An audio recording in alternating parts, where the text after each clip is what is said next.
Delimitation ఇప్పుడు దేశంలో అతిపెద్ద చర్చగా మారుతుంది. ఈ నెల 16 నుంచి పార్లమెంట్ ప్రత్యేక సమావేశాలు మొదలవుతున్నాయి.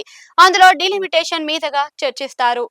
జనాభా ప్రతిపాదికన కాదు. ఇప్పుడున్న సీట్లకు అదనంగా మరో 50 సీట్లు దేశమంతా పెరుగుతాయని ప్రచారం జరుగుతుంది. ఇలా చేసినా అతిపెద్ద నష్టం సౌత్ స్టేట్స్ కే అని అంటున్నారు. దాంతో డిలిమిటేషన్ మీద గొంతు పెంచాల్సింది దక్షిణాది రాష్ట్రాలే అని అంటున్నారు. ఇప్పుడు దేశంలో 543 లోక్సభ సీట్లు ఉన్నాయి. అందులో సౌత్ నుంచి చూస్తే 129 సీట్లు మాత్రమే. ఏపీ, తెలంగాణ, కర్ణాటక, తమిళనాడు, కేరళ కలుపుకుంటే ఈ సీట్లు అవుతాయి. ఇక వీటిని పక్కన పెడితే మిగిలిన వాటిలో అధిక సీట్లు ఉత్తరాదివి అని అంటున్నారు. దాంతో తేడా ఏకంగా 400కు పైగా వస్తుంది. అయితే ఇప్పుడు మరో 50% అదనంగా సీట్లను పెంచుకోవాలని ప్రతిపాదికను కనుక ఒప్పుకుంటే ఈ తేడా ఏకంగా 600కు పైగా చీలిక ఎంపీల తేడా ఉత్తరాదికి దక్షిణాదికి మధ్య అవుతుంది.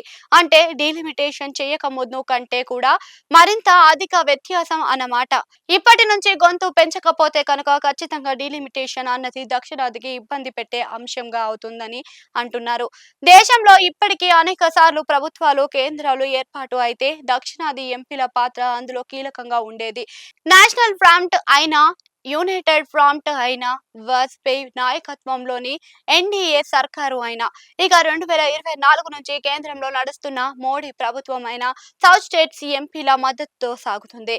ఈ విధంగా అధిక సీట్లు ఉత్తరాదికి, తక్కువ దక్షిణాదికి అయితే మాత్రం ఒక భవిష్యత్తులో ఇప్పుడు దక్షిణాదికి కేంద్రంగా కీలక పాత్ర ఉండదు. అంతేకాదు సౌత్ ఎంపీల మద్దతు ఉన్నా లేకున్నా ఒకటే అన్న పరిస్థితి ఏర్పడుతుంది. అది రాష్ట్రాల అభివృద్ధికి, ప్రయోజనాలకు కూడా తీవ్ర విఘాతంగా మారుతుంది.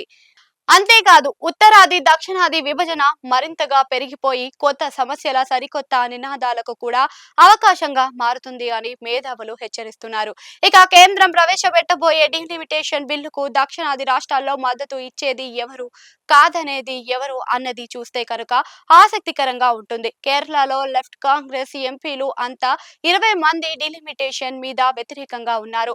అలాగే డిఎంకే తమిళనాడులో వ్యతిరేకిస్తుంది. డిఎంకే కూటమి మొత్తం 39 మంది ఎంపీలు వ్యతిరేకంగా ఉంటున్నారు. కర్ణాటకలో చూసే 27 మంది ఎంపీలు కలిగిన ఎన్డీఏ బిల్లులకు సపోర్ట్ చేస్తుంది. ఒక ఎంపీ ఉన్న కాంగ్రెస్ వ్యతిరేకిస్తుంది. తెలంగాణకు వస్తే కాంగ్రెస్ 8 మంది ఎంపీలు, మజ్లిస్ ఒక ఎంపీ వ్యతిరేకిస్తుంటే 8 మంది బీజేపీ ఎంపీలు సపోర్ట్ చేస్తున్నారు. ఇక ఏపీలో ఎన్డీఏకు 21 మంది ఎంపీలు ఉన్నారు.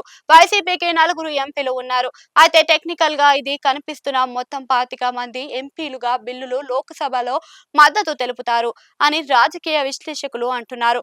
అదే జరిగితే బిల్లుకు అనుకూలంగా 60 మంది ఎంపీలు మద్దతు ఉంటే వ్యతిరేకంగా 69 ఉండవచ్చు. అంటే అతి స్వల్ప ఆధిక్యం అన్నమాట. కానీ ఈ విధంగా బిల్లు విషయంలో అనాలోచితంగా మద్దతు ఇస్తే కనుక రాష్ట్రాలు రాజకీయాలు దాటి మరి దక్షిణాదికి తీరని అన్యాయం జరుగుతుంది అని. కాబట్టి మొత్తం 129 మంది ఎంపీలు ఏకత్రాటి పైన వచ్చి పోరాడితేనే సౌత్ స్టేట్స్ కి ఫ్యూచర్ లో కేంద్రంలో విలువ నెంబర్ గేమ్ లో గెలుపు ఉంటాయని రాజకీయ విశ్లేషకులు సూచిస్తున్నారు. మరి ఏం జరుగుతుందో చూడాల్సి ఉంది.